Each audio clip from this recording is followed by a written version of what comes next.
Balikan natin ang kaso ng dalawang spa sa Cabanatuan City. Talaga namang marerelax daw ang mga parokyano sa special offer na katid ng mga therapist sa spa. Dahil dadalhin ka raw nila sa langit. Bawal yan! Pag pupunta ka, you see it, parang nag-offer lang sila ng massage, nag-a-advertise sila ng massage, pero sa loob pala may mga milagrong nangyayari. Bago pa tuluyang sumakit ang ulo ng NBI Cabanatuan District Office o NBI CABDO. So, Tony, dalawang team, ha? Isang entrapment operation ang agad nilang isinagawa para matigil ang iligal na kalakaran at special offer ng mga naturang spa. Dalawang namin natin sa King and I and Dalayagan. So, usual na trabaho to, papasukin natin, bibigay tayo ng mark money, pag nandun na lahat yung elements ng offense, pre-arrange signal, sabihin nyo sa amin, tatakboy na namin kayo.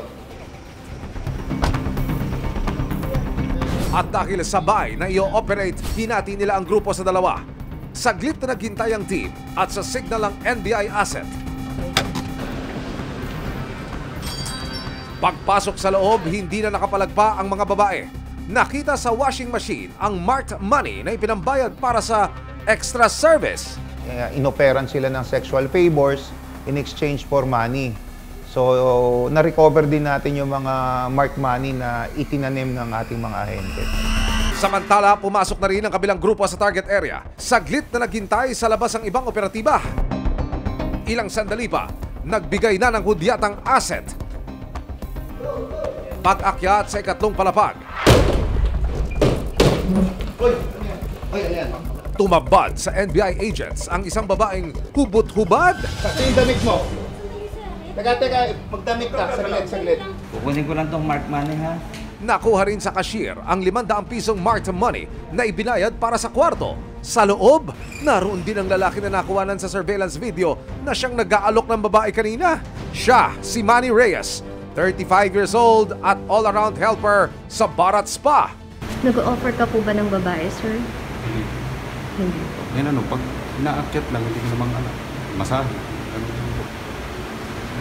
Nag-offer po ba kayo ng extra service dito? Hindi.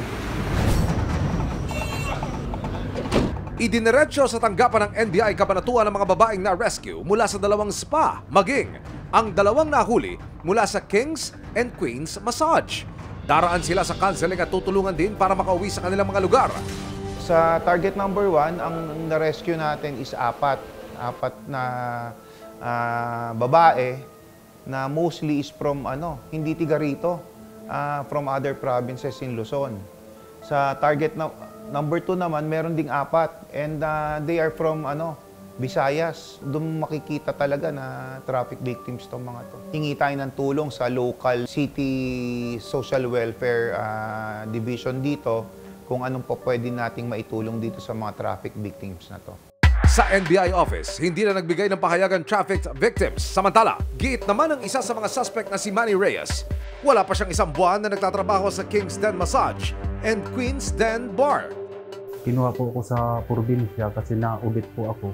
Inubos ng kabayan ko yung bagyo. Kaya napilitan akong sumama. Kasi lahat ng damit ko, inakit ng balon. Yung alon kaya napunta ako rito. Kwento pa niya, May 9, 2023, niraid na ng mga tauhan ng CIDG Cabanatuan ang nasabing massage bar. Hinuli na siya ng CIDG, hindi pa rin huminto tong lugar na to eh. Diniretso pa rin nila at nagdrama lang siguro yung iba na hindi sila involved and yet tinuloy pa rin nila yung operation. Nang makulong ang may-ari ng bar, pinakiusapan lang daw siya ng may-ari na siya muna ang magbukas at mag-asikaso sa bar. Nagwiwiter-witer ako.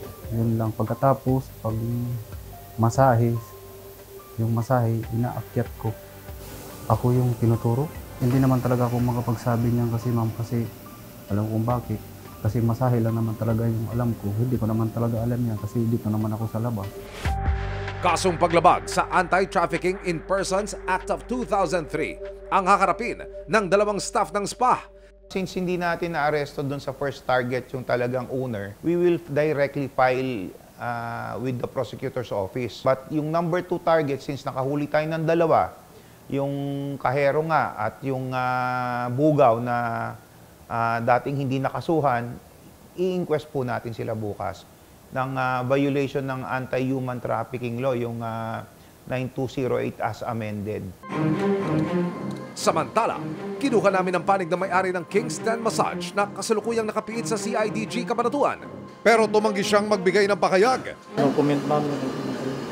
Operation po ay isinagawa natin noong mga bandang alas 9, pasado na po ng gabi ng May 9, 2023. Meron po tayong video recordings kung saan po yung actual po na pagbibigay po ng sinasabi ng extra service doon po sa kailang mga parokyano ay napatunayan po natin na totoo. Tiyatnan po natin na talaga pong nagmamasahe yung mga babae. Nakahubot-hubad po yung mga parokyano nila. Pinuli po natin yung may-ari ng establishmento.